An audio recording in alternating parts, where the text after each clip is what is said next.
So the Bibles we give our kids have stickers in the back for them to use, and 3 of them say this: thumbs up, thumbs down, and I don't get it. I feel strongly that those stickers should be in all Bibles. Our scripture lesson this morning comes from the Gospel of Luke chapter 15, verses 1 through 10. Now all the tax collectors and sinners were coming near to listen to him, and the Pharisees and the scribes were grumbling and saying, "This fellow welcomes sinners and eats with them." So he told them this parable: "Which of you, having 100 sheep and losing one of them, does not leave the 99 in the wilderness and go after the one that is lost until he finds it? When he has found it, he lays it on his shoulders and rejoices. And when he comes home, he calls together his friends and neighbors, saying to them, 'Rejoice with me, for I have found my sheep that was lost.' Just so, I tell you, there will be more joy in heaven over one sinner who repents than over 99 righteous persons who need no repentance. Or what woman, having 10 silver coins, if she loses one of them, does not light a lamp, sweep the house, and search carefully until she finds it? When she has found it, she calls together her friends and neighbors, saying, 'Rejoice with me, for I have found the coin that I had lost.' Just so, I tell you, there is joy in the presence of the angels of God over one sinner who repents." Here ends the reading of words inspired by God. May God grant to us wisdom and courage for interpretation. Because we are human beings, we cannot help but mark important moments by the magic of numbers on a calendar. We are in this way no different from ancient people who were deeply into number magic, the study of which is called numerology. And you've probably already guessed why I would begin this way. It is 9/11. That's all you have to say in America, 9/11, and no one will ask, "What are you talking about?" It has, of course, been noted that these are the 3 numbers we dial in a crisis: 911. Whether this was intentional on the part of those who carried out mass murder that day, we will never know, but this much is certain. 9/11 is a trigger for the horrors of that bright September morning and all that we have learned and not learned since those 4 hijacked planes, their pilots lying dead on the floor of the cockpit, were commandeered for a mission of death. My oldest son, Blue, is a pilot, as you know, and so these thoughts are particularly disturbing to me. Many of you also know that Blue, our son, trained to be a pilot at Airman Flight School in Norman in 2001, and that he and his friends noticed a quiet, withdrawn Middle Eastern man who did not seem to fit in with the other students, who was rumored to have paid cash and was not interested in learning to take off or land, just steer the plane. He lasted only 3 months and logged only 57 hours, but never flew solo. He was visited in Norman by Mohammed Atta, the mastermind of 9/11. And when this student left Norman and tried to enroll at a flight school in Minnesota, his strange behavior led to his arrest. His name was Zacharias Moussaoui, a French citizen and almost certainly the 20th hijacker, who never made it on board those doomed planes and is now imprisoned at Guantanamo Bay. On his laptop and in his apartment was information that could have led the FBI to learn the entire 9/11 plot. But it was not opened because of a jurisdictional dispute between the FBI and French intelligence. This was a full month before 9/11. Which could have been stopped. But it wasn't, and 2020 hindsight is often a futile endeavor. What's important in the light of our text this morning, which are 2 parables of lost and found, is that when we say we will always remember 9/11, we should not just be talking about that tragedy as a reminder to be vigilant and patriotic or sing God Bless America on the steps of the Capitol, but also not to forget that 9/11 was a loss that has yet to be redeemed, that its lessons are yet to be found. Terrorism seeks to destroy free societies by instilling so much fear that victims will suspend our highest values, our civil liberties, our judicial system, our concept of innocent until proven guilty, and our belief in the value of diversity as a nation of immigrants. And when you look at terror this way, as the triumph of fear, then the attacks of 9/11 were, from the terrorist point of view, incredibly successful. We had the whole world on our side after the attack. The French newspaper Le Monde ran as its headline the next morning the French words which translate, "We are all Americans." Hoping for an international manhunt for those responsible, followed by a trial that would prove we do not respond to terror with terror, and that we're a great nation, not just a very large country. The world was quickly disappointed when our response was more about vengeance than about justice. Now, 15 years later, 2 wars, including one against a country that had nothing to do with 9/11 but had lots of oil, trillions of dollars spent while cutting taxes, and thousands of dead, wounded, and broken soldiers later, not to mention hundreds and thousands of Afghan and Iraqi non-combatants killed, the world is not only not safer, but it is by every possible measure considerably more dangerous. The so-called war against terror, declared by former President George W. Bush, has made terrorism in the world statistically 10 times worse.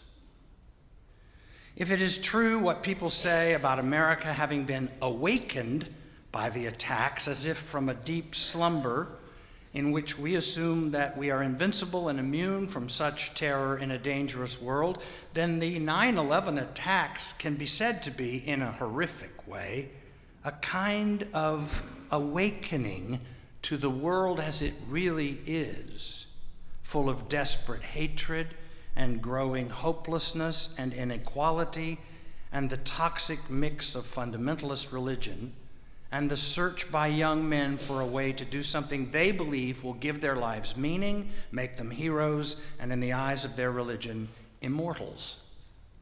And I'm not recounting this tragedy just to rehash my own anguish over the way our political and military leadership responded to 9/11, but to draw a parallel to the way in which nations, as well as people, as well as sheep, as well as coins, can be lost.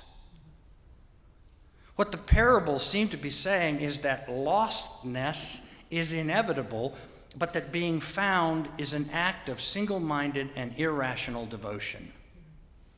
The text begins by setting the context of the parable of the lost sheep and the lost coin in a setting where Jesus is again and again and again hanging out with disreputable people. And the righteous religious leaders of his time, let's call them the values voters of the first century, grumble. This fellow welcomes sinners and eats with them. Now, the first half of that grumble, he welcomes sinners, is one thing. Because the Pharisees were always worried that if you are too soft on sin, you'll get a little bit of it on you. And besides, how's a sinner to be reminded that he is indeed a sinner if everywhere he goes, people are nice to him, welcome him, feed him? No, he should be shunned, not welcomed, and that will teach him to stop sinning. But the second half is where the real offense is, and he eats with them. It's so difficult for us in our time to remember how important table fellowship was in the first century. Because we eat in our cars and we pop things in the micro and then plop down in front of the TV. But in the world of Jesus, a dinner party was a social map. And the seating chart was a theological statement. To eat with someone was to accept them, to value them, to pronounce them worthy. So Jesus eats on purpose with disreputable people as a way of resisting the system, of turning it back on itself, of infuriating those who second-guess God. In this teachable moment, Jesus says, which one of you, having 100 sheep and losing one of them, does not leave the 99 in the wilderness and go after the one that is lost until he finds it? When he's found it, he lays it on his shoulder and rejoices. And then he even goes on to say that a party's in order. Friends should be invited over to celebrate the finding of a single lost sheep. Rejoice with me, for I found my sheep that was lost. Now, some smart alecky neighbor might well have said, well, here's hoping the other 99 are not lost now. Those whose shepherd abandoned them while looking for just one. I mean, this person has a point. Sheep are dumb. You just ask anyone who cares for them. They just wander off all the time. They fall into holes. They get eaten by predators. If you don't watch them all the time, they disappear, and then you're an unemployed shepherd.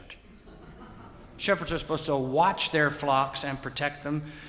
That's what being a shepherd is. And any shepherd that leaves 99 sheep without any supervision to look for one may return to his flock to find there are no longer 99. It's a bad bargain. It's irrational. It's irresponsible shepherding. Don't hire that shepherd. And yet, here it is. A beautiful image offered to us by Jesus as a way of understanding a God who, as Ernest Campbell said, whose thoughts are not our thoughts, even on our best days. A second parable is about a woman who has 10 silver coins and loses one of them. She lights a lamp, she sweeps the house, she searches carefully under everything until she finds the lost coin. And when she finds it, what does she do? She has a party. My coin was lost but now is found party with her friends and neighbors. Well, what if while she's busy searching for the one lost coin, she puts the other 9 at risk? I mean, what if somebody had noticed she was preoccupied in her search and then broke in and stole the other 9 coins while she was searching under the couch for the one? I mean, really, aren't 9 coins good enough? Or 99 sheep, for that matter? Can't we just calculate the risks and rewards of life and act prudently to protect the majority of our assets? Apparently not, if we want to experience the reign of God. Apparently, it is in the nature of God to want the lost to be found, regardless of how many are lost at any given moment in relation to how many are found. Grace is apparently not an equation. It is a single-minded obsession with what is possible when the lost get searched for. And even more important, when they allow themselves to be found. Because let's face it, to be found, one must know that one is lost. Otherwise, the one who's lost will just be annoyed by the one doing the searching, saying what we always say in our culture, I'm fine. Hey, I'm fine. I'm just fine. Everything's fine. I'm fine. If you're a Roman Catholic, you may have heard this prayer. Tony, Tony, turn around. Something's lost that must be found. Anybody ever heard this? I'd never heard this because I grew up a Congregationalist. And that's the prayer of St. Anthony, who is the patron saint of lost things. He was a 13th century holy man who left a wealthy family to become a priest and take the vows of poverty. And one of his students, who decided to abandon the priesthood, stole the most valuable book Anthony owned, a book of Psalms, in which he'd written notes to help teach his students in the Franciscan order. Anthony prayed that it would be found and returned to him. Legend has it that the thief was fleeing through the jungle and was met by a demon. And this gets pretty wild, but okay. Who told him, return the psalter to Anthony and return to the Franciscan order. He apparently did both and was accepted back, and that's how Anthony became the patron saint of lost things. Tony, Tony, turn around. Something's lost that must be found. Well, I'm thinking it might not be quite that simple. But here's what I think. I think this has to do with more than just lost objects. Coins, car keys, remotes, glasses. I think lostness is happening to all of us all the time. In this room, there are people who have lost hope, faith, self-esteem, perspective. We wake up in the middle of the night and we wonder, what difference do we make? What difference does anything make? We lose our health, we lose our passion for life, we lose our passion for our partner. It is expected in our time to say, well, we're depressed, or we are bipolar, or we're suffering from some addiction with a name that has great power over us. In other words, we name it, and then we have a reason why we do the things we do, but you may have noticed that not very often do we say simply, I am lost, separated from my best self. I've drifted into more and more self-destructive behavior, and I'm certain no one is really paying attention, and that no one will come looking for me, especially if it costs them something. So I'm lost, and what's worse, I'm unfindable. I gave a student a C on a speech once, and really, because if you'd heard it, you might have thought that was generous. The student came to my office to talk about her grade. I assumed she was going to try to ask me to raise it or give her another chance or explain why the grade was so unfair.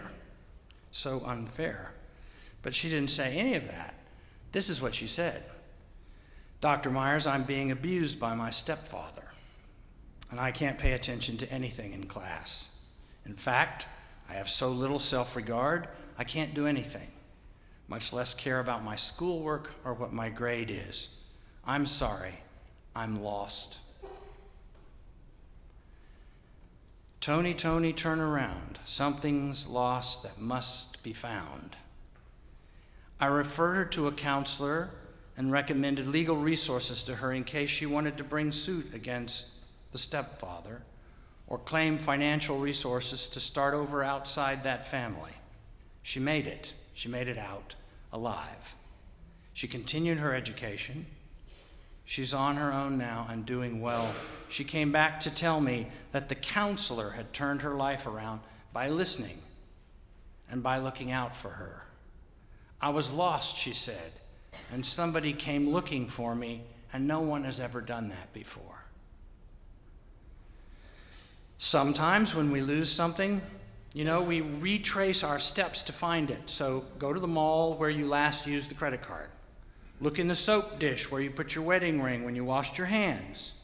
Dig into the crease of the sofa cushions to find the remote. That's always where the remote is. But it's not just things we need to find by retracing our steps. It's our own life. Our own lives. It's our best self. It's our capacity to be content in the moment and free from worries about tomorrow. So, if you feel lost, retrace your steps. When did I stop taking the time to be with friends, to talk to strangers, to give the benefit of the doubt? When did you start thinking that you could never leave the house without your cell phone? Until now you're addicted to it, and your friends know that it's more important to you than they are, even when you're sitting across a table together. When did I start thinking about my own death so often that I'm now cheating myself out of the time I have left to live? When did I forget that the person who loves me and that I love is more important and more precious than the fantasies I have of someone who might love me more? A woman I know recently told me that she discovered on her husband's computer that he had signed up for Ashley Madison, the website where you go to have an affair. And the motto of Ashley Madison is, "Life is short, have an affair." Well, her answer about this was brutally honest. She said, "I hope he finds someone, and she'll be stupid enough to take him off my hands." Revelation comes in many forms. So here's my question. how many people do you think are out there who are lost in cyberspace, addicted to porn, or this counterfeit idea of my friends on Facebook, or chat rooms where anonymous postings somehow vindicate the misunderstood or create a fraternity of conspiracy theorists and true believers? How many of you feel as if you are sleepwalking through your life, searching for something you will never find while doing more and more damage to everyone around you? Now, here's a suggestion, and that's all it is. Allow yourself to be found by being vulnerable enough to admit that you're lost to begin with. We are made for relationship and covenant, and something in the universe is always making it difficult for us to hide forever. I don't know what you call that. I call it God.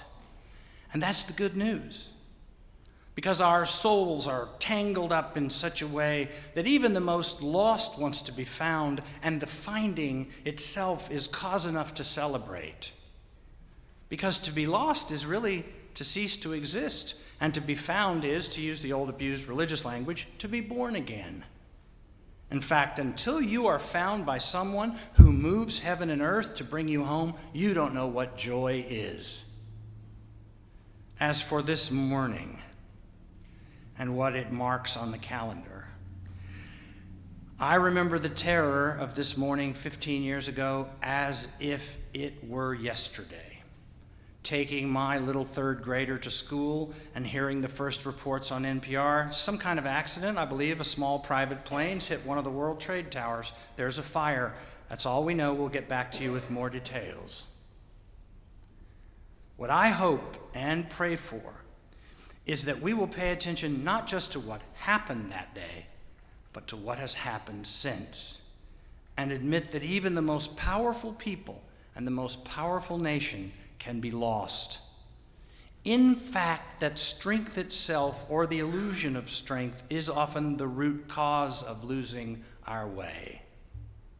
Fred Craddock told me sin always comes as a result of capacity, not incapacity.